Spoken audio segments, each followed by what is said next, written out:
Shout out to the real sports fans. Shout out to real boxing fans. It's your boy, Something Spectacular Sports, Jalik the leader. Let's get it right. Let's get right into it. I just got finished. This is the post-fight review of Josh Taylor versus Regis. Let me talk about the loser first, Regis. Regis showed great defense and he showed great body punching. But one thing he didn't show is adjustments. I always talk about chin, adjustments, and stamina. He showed a good chin because he took those punches, but his adjustment game wasn't good enough. He kept doing the same thing over and over again. He didn't show the explosiveness that he usually do, and his stamina wasn't great at all. So that's ultimately what lost him the fight. But I tip my hat off to him. He's still a great guy.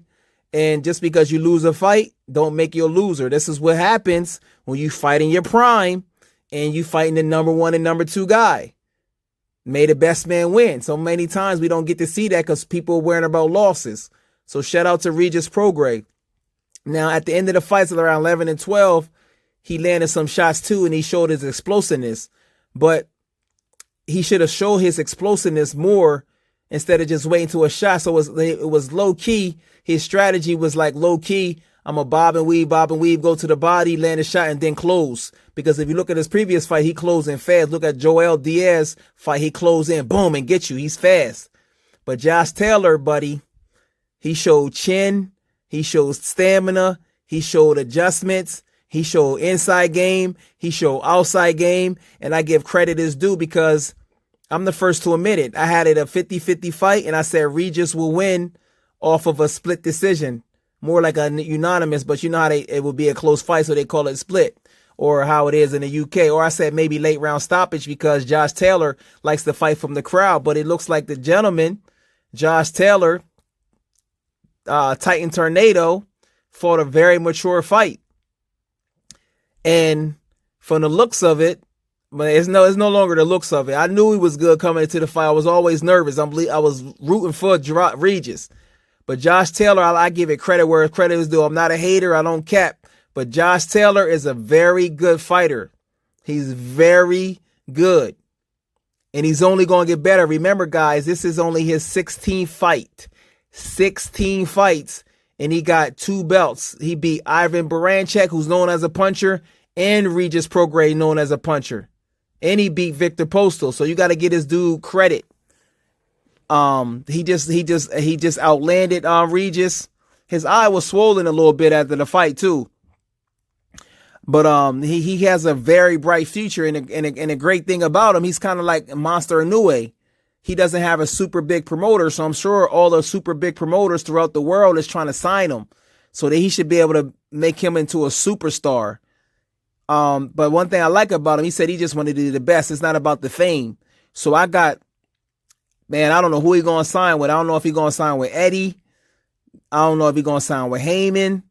I don't know if he's going to sign with Bob Arum, but he's definitely going to be, I don't know. And it's probably a co-promotion deal because I'm sure he has somebody as his promoter. It's surprising that he don't even have a big promoter now, but he can definitely, I know he's from Scotland and not necessarily London, but I still consider that the United Kingdom in a sense because it's still all close to each other. But him, Caleb Smith, and AJ is the best. And he actually might be the best. I want to see Caleb Smith get his opportunity to show how good he is against Caleb Plant, David Benavidez, and the other 168 champions, Billy Joe Saunders. But I got a strong feeling that he might be the best. But we don't know because David Benavidez is good and Caleb Plant. So I'm still riding with Regis. Hopefully he makes a great recovery. And like I said, I'm rooting for Josh Taylor. You got 15 fights and you fight the number one guy. He could have easily said, nah, we taking his career. He got big confidence. And he wasn't intimidated at all. And his stamina was nice. So yeah, I want to know what your thoughts on Josh Taylor. Where does he go from here? He got cut.